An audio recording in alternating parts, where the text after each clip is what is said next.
I just told a golfer to stop practicing the best part of his game. He spends a third of his practice time on it, and he's still stuck in the 80s. This is Javier. He started golf at 32. He's 36 now. He's got a full-time job, a daughter, and just 3 hours a week to practice. He'll tee off at 5:45 in the morning so he's back before his family wakes up. And he's getting ready to play in his first tournament. So we sat down to figure out exactly what he needs to practice so that he's best prepared moving forward. We did all this using the practice planner that you can grab down below completely free. And if you want to fill out a practice plan with me like Javier did, you can click the link down below to fill out your submission. Stick around to see the full plan and the one skill I told him to stop practicing. Javier, tell me about your game and the one thing that frustrates you the most about it. Well, right now, I struggle a little bit with like 150 to 180 distances. I've been trying to practice my irons a little more, definitely, because I do spend a lot of time at the chipping and putting green. That's where my half my practice goes. I try to practice every week, like 3 hours. One of those hours goes normally to chipping and putting. And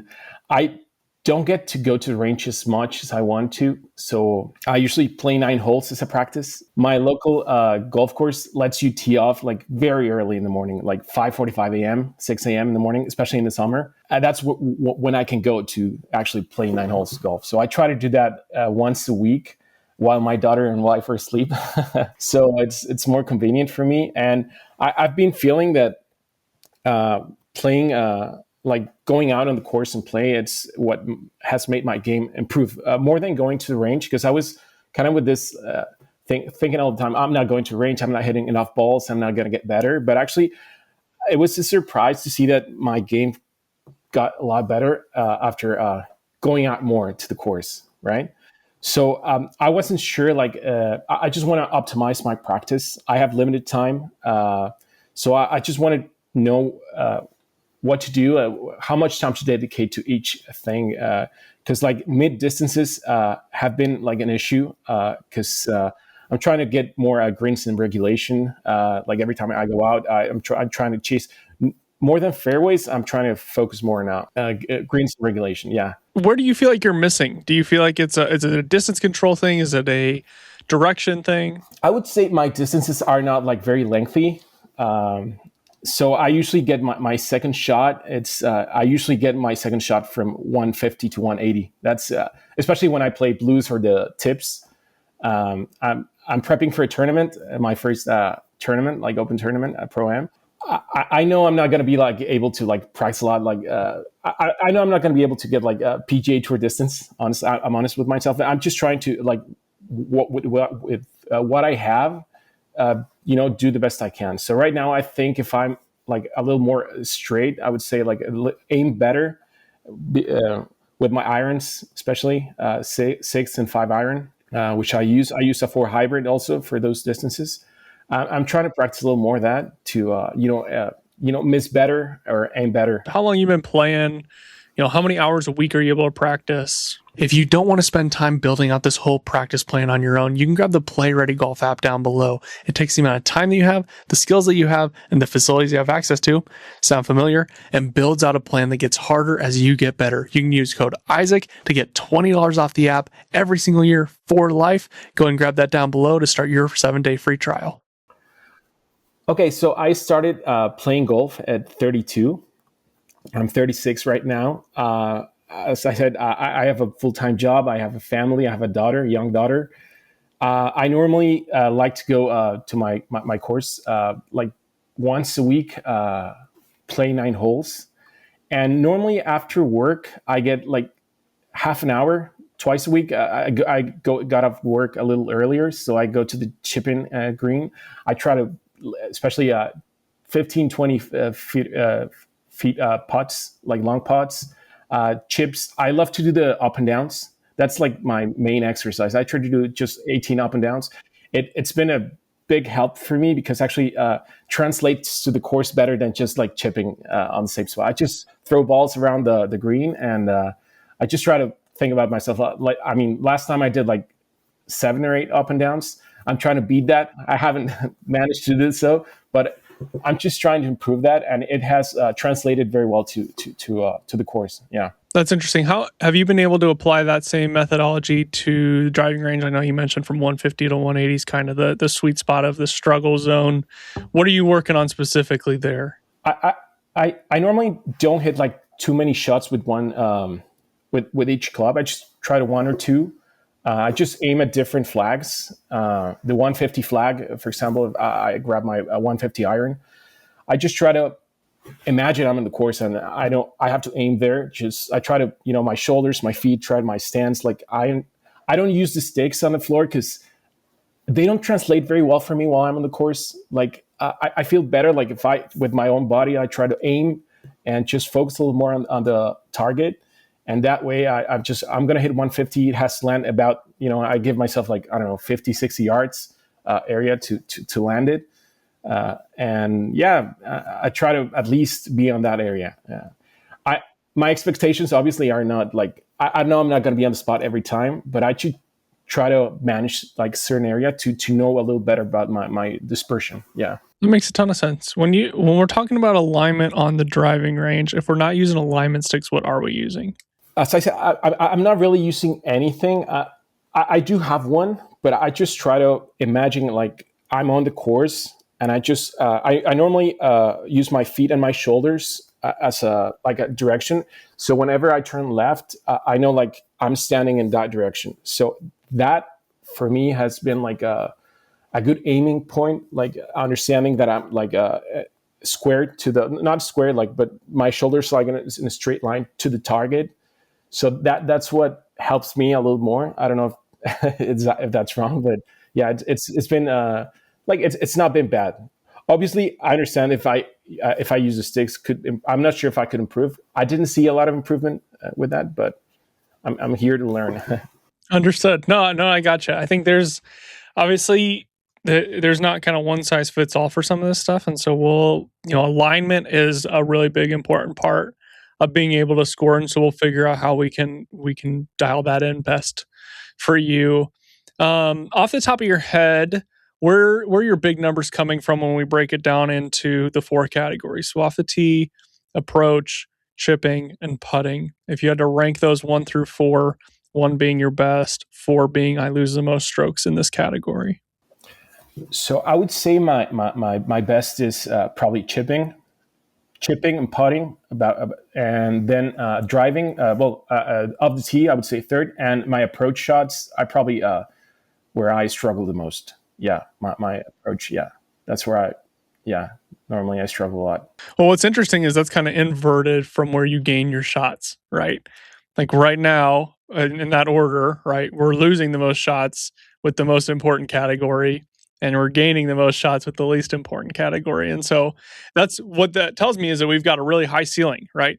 Like we've got so much room for growth. And so that's actually, you're in a good spot, because now it's not like we have to rework everything, right? We just need to be able to figure out how to get the most out of those bottom 2 categories. If you were to walk me through like an hour-long session, maybe either before a round or after work or whatever it is that you're at the driving range, if I'm sitting there looking over your shoulder, walk me through step by step, how many balls were we hitting? How much time were we spending on certain clubs? Give me kind of the rundown there. For example, at the range, I would say I start with the wedges. I normally start like with 2 or 3 shots with every wedge, like 2 or 3 balls every wedge. And I start from I use the 56, yeah.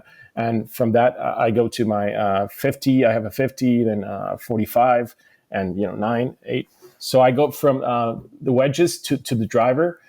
And after I've shot like 2 shots with each, I start alternating. So it's just kind of like a warm up I do with every shot. And then I start, I usually like to play like I'm on the course. I hit a driver, I hit a 6 iron, and then a 50, 54, 56. And yeah, that's kind of what I try to alternate, because I don't like changing clubs. It kind of helps me to reset everything. So I know it's a shorter club and stuff. So I kind of reset with everything. So that's how I kind of like approach in the range. Yeah. That makes a ton of sense. What numbers do you see kind of popping up on the course most often coming into greens? When I play from blues, my distances, I would say normally approach distances like 150 and up, sometimes even 190, depending on the hole. Yeah, so that's where I usually play those holes like as a par five. Like mentally, whenever I have to play a big par four that is very lengthy, I'm just like, let's just play it as par five, because I'm kind of scared, with the distance. Like, oh, this is 180. I'm just gonna go off, out of bounds. I'm just gonna hit like a slice, especially because the approach shot, it makes you like, every course is different, so there's a different lie, so you have to adjust a little better. So sometimes that part is tricky. That makes sense. One last question here before we kind of start building out this plan. In terms of those wedges, kind of the whatever you want to call it, let's say 60 to 100 yards. Does that zone feel pretty solid, or do you feel like that's maybe one of the weaker parts of your game? I would say it's not the weakest part. It was one part that I practiced a lot this last year. That's why I started playing a lot from whites, from the front tees, because from the front tees, I get to use much more my wedges, right? At first, I did struggle a lot. My longer irons, yes, those, it's kind of, I don't feel as confident, I would say. I don't feel very confident with those. That's why I struggle, the most, even though I try to practice, yeah. What does the facility kind of look like? You said you would go and chip and putt a lot. You maybe go to the range some. Are they at the same facility? Are they at different facilities? No, same facility. Yeah. Same facilities. Yeah. Okay. Sounds good. And then are you also playing at this facility, or is that a different facility? Okay. So we got it all in one spot. That's great. Love to hear that. Are you rolling putts at home at all? Is there any kind of off-course activity going on? At home, I only putt in my the TV room we have. Sometimes my daughter is just playing on the side. Just to putt over there. And that's what I do. I try to putt. I try to practice my putt. Get some reps in. I do the same thing. Like right behind where I'm looking right now is where I roll a bunch of putts throughout the day. It's the more you can have a putter in the hand, the better, because ultimately what you want there is for it to just like feel like an extension of yourself. So I like the process that you have going on with short game, especially chipping. I do want to take a look at putting after we walk through this range session. I think we've got a lot of good pieces in there. I think there's some things we can dial in, obviously, with some specific drills, and then trying to progressively overload this thing. So I don't want what we build today to just last one day. I want to be able to last a lot longer and for you to get better and better and better. So I've got a couple thoughts here. So we talked through the warm-up. I think we might be spending too much time warming up if we're going through the full bag. I think we can alter or skip a club, right? I mean, when we get to the top of the bag, you got the hybrid, a 3-wood, and a driver, whatever. We can hit all of those if we want to, just to get loose. But ultimately, the goal of the warm up is to just get into the working sets, if you want to call them that, where we're starting to have some intent behind it. We're tracking if we're being successful or not. So we've got those two sets of block versus random, and even with random, we can even work some block in there with some pressure. But we really want like warm up and then pressure. Those are the two kind of levers we want to be able to pull. So I think we can minimize that warm up. Obviously, I want your body physically warm. So whatever it takes to do that, we want to get that done. But I think hitting every single club in the bag could be overkill. Like you could be just wasting some range balls in there, because the difference between hitting an 8-iron and a 7-iron isn't much, but the difference between an 8 and a 6, that's good half an inch. So we're trying to. I understand the progression there, and I'm cool with that. I like that. That's what I would encourage you to do, is maybe as opposed to shortening how many balls you hit with each club, just change the amount of clubs that you hit in that warm-up time. Next, we're going to go into a little wedge kind of feel ladder, where we're going to go 50 to 100. And the goal of this ladder is not necessarily to go 50, 55, 60, 65. It's to hit each ball further than the last. So it incorporates a little bit of pressure, and you can do it anywhere. You don't actually need targets in order to do it. You just need to be able to see where the ball landed. And so we're starting at 50, and we're just trying to see how many balls we can fit between 50 and 100. And we're going to do this for 10 minutes, 15 minutes at most, and see what our best score can be and keep track of what our best score is. So if we're spending 10 minutes on our warm-up, 10 minutes on our next drill, and we're spending about an hour at the range. You maybe leave some room in there to do a little bit extra. So we're maybe sitting at about 25 minutes there between a warm up and some kind of field drill. Then we're going to move into that 150 to 180 zone where we're struggling, and we want to spend some quality time there. And I think what's interesting about the most important skill that you're focusing on, or your big focus skill, is it doesn't need to be the thing that you hit the most balls with. It just needs to be the thing that you have the most intent behind, or the most mental focus behind. And so I like slotting it in there earlier in the session when you maybe you're still a little bit more focused. Like naturally throughout in a session, anybody's going to lose some focus. And we're in the zone in the middle of summer where we're just trying to maintain and sharpen some skills. We're not trying to redo everything because we want to keep playing golf. I know your season's short up there, so let's spend as much.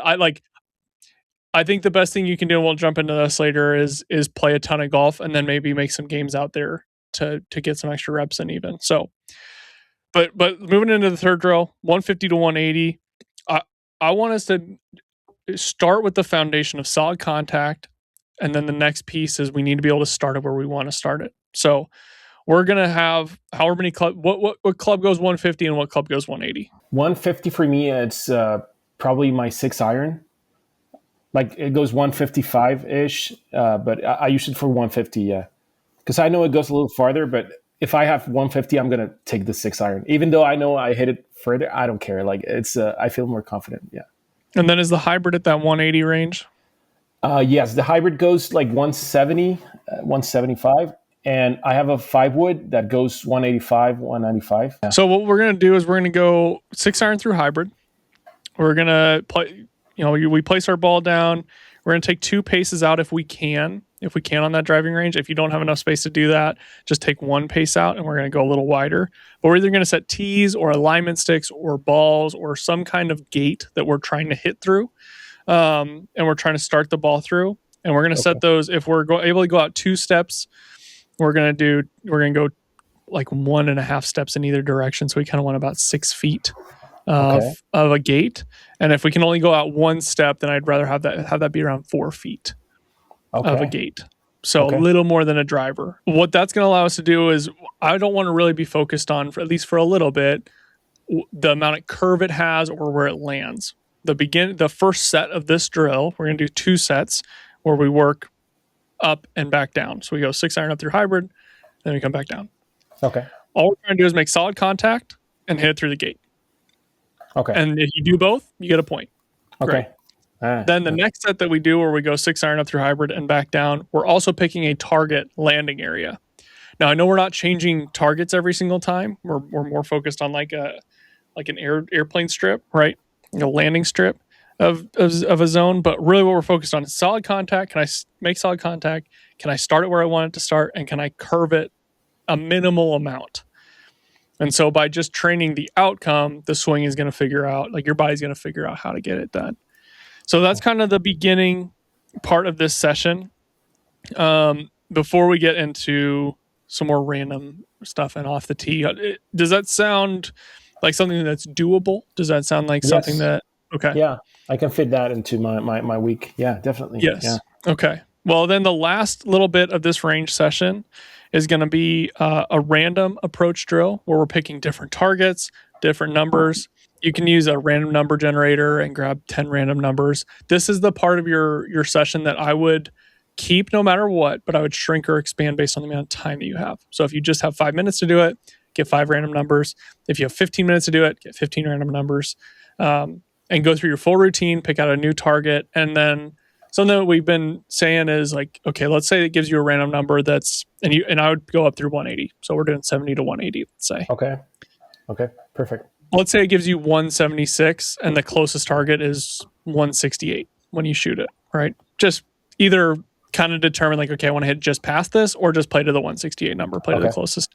We want to be able to measure our success, right? And so for your handicap group, let's say you're 150 yards out, we're going to take those first 2 numbers. So 1.5, we're going to add 2. So we're going to be at 17. We're trying to land in a 17-yard wide landing zone. That would be a good shot for your handicap group. Okay. So this is going to push you. You're going to fail. Definitely. It's going to be hard. But in this part of the session, like this part requires so much mental load that you're just going to focus. Like when you might be starting to get tired, this forces you to focus at the time where it's easiest not to. And it gives you something to measure. It gives you something to go get after. Like you were saying with your up and down drill that we've talked about a ton. Like if you're trying to get to 8 or 9 out of 10 up and downs random, like this is another great one to be able to do from an approach play perspective. Now we get into driver. I know you said this was kind of the second worst part of your game, if you will. Ultimately, at your handicap group, where you're going to gain the most shots is not by hitting it a mile. It's going to be by having a clean second shot at the green. Yeah. And so when we talk about off the tee, do you have a predominant shot shape? What do you like to see off the tee? I mean, my shot shape is usually I fade, and that's what I work with. I try to aim a little left because I know like my shot shape is going to go to the right. And no, it doesn't always go to the right. Sometimes I just double cross, I go to the left. But I try to play with that shape, and I'm like, for now it's been like efficient, I would say. As I said, I don't hit it like too long. I hit it like 240, 235, and so it does work, That's plenty far, man. You've been playing for 4 years. You've been playing for 4 years. You're hitting it better than most people do. So that's great. I appreciate that. I think so. And this is something you can do even in your warm up. If you don't like the alignment rod down between you and the ball, I would like it pointing at the target, maybe 2 or 3 feet in front of your ball. So if your ball is right here and we're aiming at a target up here, I want your alignment rod here, like just laying down on the ground. Okay. All right. So it's pointing at your target. So when you look up, you can see if the club's kind of aiming in the right spot, it'll give you a reference point for your shoulders and your hips and your heels, because those are what your body aligns to. Because maybe the visual for you doesn't necessarily work between you and the ball, right? Not everybody's the same. Yeah. And so I would like that. Now that does 2 things. One, that helps with your alignment. It also helps with your start line inherently before we get into a gate drill. And then we're going to move back to it for driver, where we're pointing it at our intended target. With driver, we're only trying to hit one shot shape. Driver's hard enough and it's fit for a shot shape, so we might as well stick to one. And this is far and away, I think this is the best drill for learning your tendency. So if we've got that alignment rod laying at our target and we've got a fairway that we've built out down range, now we can try to start it. For you, we're trying to start it a little bit left of it and cut it back either online or kind of within our landing zone. And then this is another good one where you can kind of accordion the time and the reps, either based on how you're hitting it, like, I need to spend a little bit more time on driver, so I'm going to bump this up to 15 reps and really take my time. Or I got to get home. My daughter's got something going on. Accordion it down to 5, right? Yeah. Okay. And this also, like I said to somebody else, this really helps with on course. We get on course. Now we've trained our eyes to look at an intermediary target. So, I know my fairway is out there. I know my ball is right here. What in the heck's going on in between? Now we've trained ourselves to look at something in between that gives us a good start line, and it gives us a reference point for our alignment. Does that all make sense? Did I do a little too much ranting there? No. It does. Like I'm making mental notes. Definitely the alignment stick. I bought alignment sticks, but I didn't use them a lot. But I'm going to do that. Like in front of the ball, like it does make sense. Like it's a good reference point. Yeah, definitely. Yeah. Okay. Sweet. Well, I like what we're doing with chipping. I wouldn't hate seeing slightly less time. Like I think it's okay to minimize that time a little bit and just kind of go down to maintenance mode on that. Obviously, practicing chipping is still important. I don't practice my chipping enough, so this is kind of like the backhanded compliment of like, man, you're too good at chipping and you practice too much. Like, but if we know what our struggle zone is, I would rather have us have some more time there, or bleed a little bit more of that time into, if we don't want to go pay for balls, which I also get, like not wanting to go buy a large bucket every time. It's not cheap. Working on lag putting more. So 30 to 60 feet, spending a lot more time on that zone, even if we're just putting to a towel or we're doing random drills, doing 30 to 60 feet, and then spending a lot of time around the hole inside of 5 feet or at 5 feet, doing kind of the Death Star drill. So I think that all fits within your kind of 3 hours a week. Now, when we get on course, what's nice is, like you said, you're playing nice and early, you're getting out there, you're playing quick. you can also incorporate some of this putting work in really easy, where you just throw a second ball at a different angle, maybe, right? Continuing to work in if you can throw a second ball down at a slightly different angle, even if it's chipping, if it's an approach shot, or you're not necessarily hitting the same shot 2 times in a row, but you're hitting a different enough shot that's close to you, so you're not having to walk all over the place. Yeah. I used to be a big proponent of like doing worst ball practice. And then I started playing courses where you could lose balls really easy. And I was like, yeah, I think I'm good. I think I'm done with that. Like, I'm done hitting 2 tee shots and one of them's gone. So doing it with approach shots, chip shots, putts, Okay. I think that's all great. And then when you're putting at home, are you putting to a certain target? Is there a little cup? What do you have? Yeah, I do a coffee mug. Yeah. I put it like at the very end of the TV room. We have a TV room, so yeah, I just try to aim I think that's there. great. I also like if you can get like one of these little, this was like $5 on Amazon. You get a pack of them, little thin rubber coasters. Because then the ball rolls over it really easy. You can see if your speed's any good. I'm a big fan of that. Big proponent of the cheap Amazon rubber coaster. Rubber coaster. Yeah, I'm definitely going to get one of those. Yeah, it looks handy. Yeah, I think that's kind of a nice plan there in place to take advantage of those 3 hours. I think now it comes down to, I know you said you signed up for a tournament. Kind of walk me through what's the long-term goal here, or even the next 12 months. My goal is to become the best golfer I can with the limited time I have. As I said, I mean, I started late, but I've seen a lot of improvements. Like every milestone I've hit in the last, since I started playing golf, like feels like earned, you know? I remember the first time I broke 100, I told my wife, let's go have dinner. You know, I broke 100. And she was like excited about it. Yeah, I broke 100. So I came down to 95, 90. Now I'm shooting in the 80s. 80s, 85 to 90. And I don't know. My goal I would say I think I can become a single digit handicap. If I can become something better than that, all the better. But I just want to, be efficient with what I have. I don't know if I'm going to be a scratch golfer one day, but definitely right now, one single digit handicap is what I have in mind. Yeah. That's very in the cards. Well, I'm excited for this plan to get in place. What's nice is like, this is all coming from the shameless plug, the practice planner that's free down below that anybody can grab.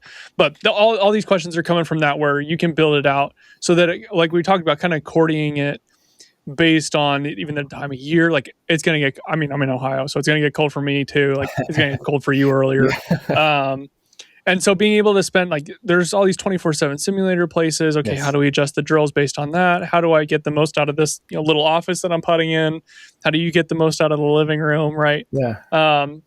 So I think that's all really good stuff. I'm excited for you. I think this is a great plan we got in place. Man, I think we're ready to rock and roll. Anything else before you go head out? It's my first tournament. I know golf tournaments a little different. That's what I've heard. It kind of challenge you a little more. Any tips on that? Like any I'm not sure how to approach like a tournament. Yeah. I played college golf. I've been playing competitively now for 15 years or something like that. Yes, tournament golf is everything's a little bit elevated, which elevates the whole thing a ton, right? Like every single 2-footer has a little bit more pressure. Every single tee shot that can go wrong, you really feel that a little bit more. Every single missed green, you feel it a little bit more. And so ultimately, the way that you're gonna play your best golf is by just letting your brain turn off. Right. And focusing on the things that you can control, which is, your pre-shot routine, what you're thinking about, getting your mind off of the golf in between shots. You can only grind for so long. So maybe, really shortening that down to just when you're getting the data for your shot, right? Like, okay, I'm focused for 2 minutes at a time, if that. And then enjoying the process. Like tournament golf is going to give you the best set of data you can ever get. So if you're just keeping your simple stats, you're going to find out very quickly, oh crap, I'm really bad at this, or I'm really, really good at this. I didn't realize I was good at this. And so that's why I love playing in tournaments, because it gives you, it's an honest assessment. You can't fake it, right? Like you're going to find out what's going on or what's not going on. And, I've played in 2 events so far this summer. It's very clear what my deficiency was. I've been working hard at it. It's still not great. My kind of mid to long irons have been kind of rough, which is weird compared to kind of my history, but I'm driving it a lot better. So you get kind of both sides of that, right? Where you're going to see, oh, I'm good at X, Y, and Z. And I'm also really bad at this other stuff. And it's also, you can't be good at everything, right? I mean, Scotty Scheffler is the best player in the world. He missed a 2.5 foot putt this morning. I saw everybody's going to struggle. And so that's where you get to look at it as an opportunity. The other thing I'll tell you is you're going to hit bad shots. That next opportunity is a good opportunity for you to go prove to yourself that you can pull off the next one. So you miss a green. All right, I'm going to go show everybody how good my short game is. Or you hit a ball out of bounds. All right, I'm going to show everybody how good I can hit this next one. Right. That it's so much fun, man. You're going to have a blast. I can't wait to hear how it goes. Yeah. I'll let you know. Definitely. It's going to be late August here in Vancouver. Is the Vancouver Open Pro-Am. So yeah, I mean, let's see how it goes. But yeah, I'm excited. Well, we got some time to prep. I'm looking forward to it, man. Thanks again for your time. Like we said, that practice planner is down below. Anybody can grab that. And then there will also be a little form to fill out if you want to try to do one of these. I'm excited, Javier, for you to kind of get out there, getting after it, and keep me updated, man. Yes, definitely. Thank you for inviting me. Thanks, guys.